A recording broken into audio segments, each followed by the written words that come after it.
Dans cette vidéo, nous allons voir comment gérer l'arrivée d'un nouvel utilisateur SAP. Ceci se fait en 3 étapes. La création d'un utilisateur SAP, l'assignation d'une licence et la définition des droits d'accès. Pour créer un utilisateur, nous allons dans le menu Administration, Définition, Généralité, Utilisateur. La fenêtre s'ouvre en mode Création. Nous devons maintenant saisir le code de l'utilisateur. L'utilisateur s'en servira pour se connecter à SAP. Attention, la version ANA est sensible aux majuscules et aux minuscules. Le nom de l'utilisateur et son adresse email.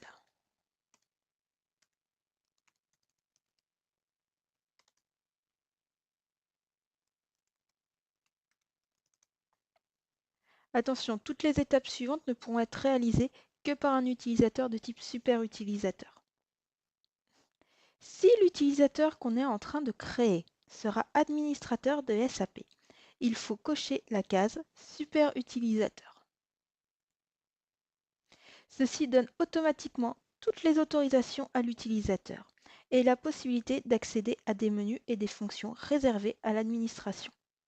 Par exemple, l'affectation des licences, la gestion des autorisations ou la possibilité de cocher la case superutilisateur lors de la création d'un utilisateur. Nous devons maintenant générer le mot de passe du nouvel utilisateur. En face du champ mot de passe, nous cliquons sur le bouton avec les 3 petits points. Il faut alors saisir le mot de passe souhaité et le confirmer.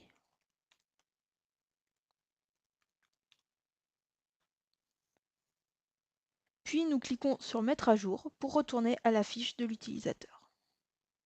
Enfin, nous cliquons sur Créer pour valider la création de l'utilisateur.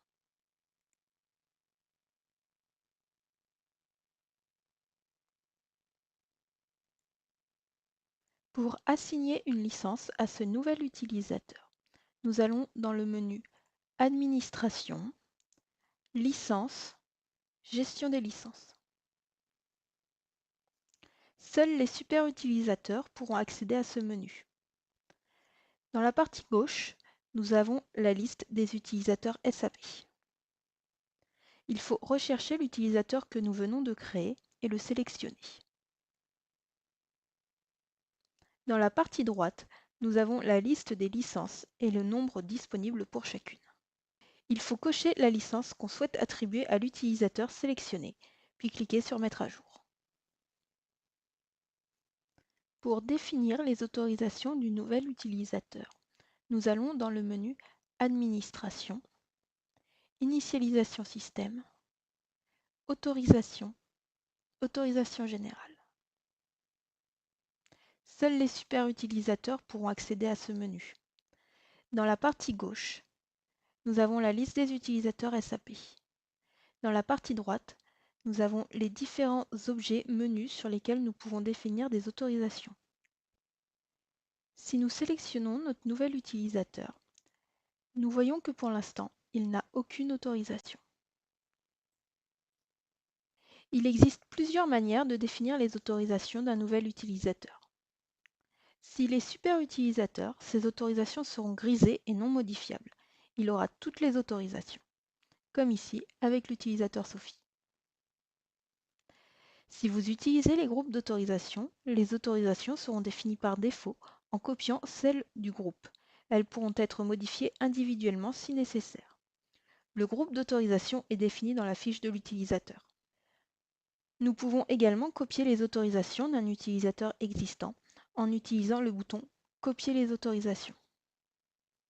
Par exemple, si le nouvel utilisateur a les mêmes tâches ou presque qu'un utilisateur existant. Enfin, nous pouvons également choisir de définir chaque autorisation manuellement.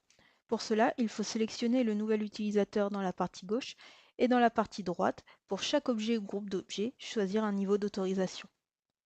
Une fois les autorisations définies, il faut cliquer sur Mettre à jour pour les enregistrer. Le nouvel utilisateur est désormais opérationnel. Merci pour votre écoute.